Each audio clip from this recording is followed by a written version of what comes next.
c'est une organisation humanitaire qui est auxiliaire de pouvoir public dans le domaine humanitaire et qui est aussi reconnue d'utilité publique, qui travaille sur toute l'étendue du territoire du Mali et qui a une mission de soulager les souffrances des populations, toutes les populations sans distinction aucune. Et donc, nous intervenons dans plusieurs domaines au Mali, parce que beaucoup de gens pensent que la Croix-Rouge, c'est la santé, c'est seulement la santé. Mais oui, nous intervenons dans le domaine de la santé, mais nous intervenons beaucoup dans d'autres domaines, les domaines tels que la gestion des catastrophes, les domaines tels que la sécurité alimentaire. On aussi dans plusieurs domaines de formation et de renforcement des capacités sur le domaine de la santé, mais aussi dans les secteurs comme la résilience des communautés.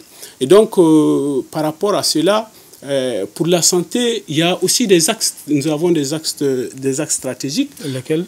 Au niveau de la santé, on a les épidémies, le contrôle des épidémies, telles que les pandémies et les épidémies, telles qu'on vient d'en parler tout de suite en ce qui concerne la Covid.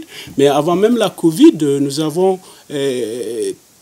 beaucoup intervenu dans le cadre de la réponse à la maladie à virus Ebola, où nous avons mobilisé des volontaires, mais aussi nous avons mobilisé des moyens importants au niveau du Mali pour la prévention de cette épidémie. Mais avec la survenue aussi de la Covid, nous avons mobilisé des ressources importantes, que ce soit des ressources financières, des ressources matérielles, mais aussi la ressource la plus importante, c'est les ressources humaines. Parce que nous, notre action est basée sur le volontariat. Et au Mali, nous disposons de près de 15 000 volontaires sur toute l'étendue du territoire qui sont formés sur des premiers secours, qui ont des formations pour pouvoir aider les services techniques de l'État, notamment la santé. Et par rapport à cela, nous avons aussi un axe qui est la santé de la mère et de l'enfant. À ce niveau aussi, il y a beaucoup de financements qui sont faits, d'actions qui sont menées au niveau communautaire, des formations des organisations communautaires à la base, mais aussi des renforcements des capacités des structures de santé. Il y a aussi, au niveau de la même santé, il y a aussi la nutrition. À ce niveau aussi, nous intervenons dans tout ce qu'il y a comme mobilisation communautaire en faveur de la bonne nutrition des enfants, mais aussi des femmes enceintes. Il y a des volets aussi d'eau, hygiène, assainissement. Et sur ce volet aussi, nous renforçons la résilience des communautés à travers la construction des châteaux d'eau, à travers la mobilisation communautaire pour l'hygiène et l'assainissement.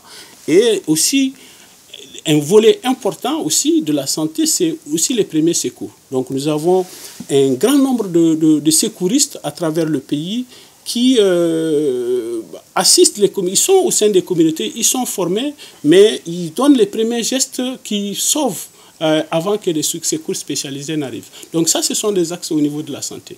Mais aussi, comme je vous l'ai dit, on a aussi la gestion des catastrophes. Oui.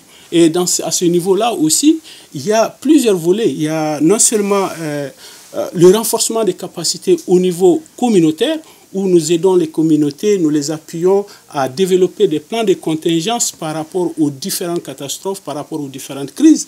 Et par rapport à cette même gestion, il y a deux volets, trois volets plutôt. Il y a le volet de préparation, tout ce qu'il y a comme action au niveau communautaire que nous mettons en œuvre avec les communautés pour pouvoir s'adapter et aussi prévenir les effets, parce qu'on ne peut pas prévenir certaines catastrophes, mais aussi au moins on peut les minimiser, minimiser leur impact. Donc on prépare les communautés par rapport à cela.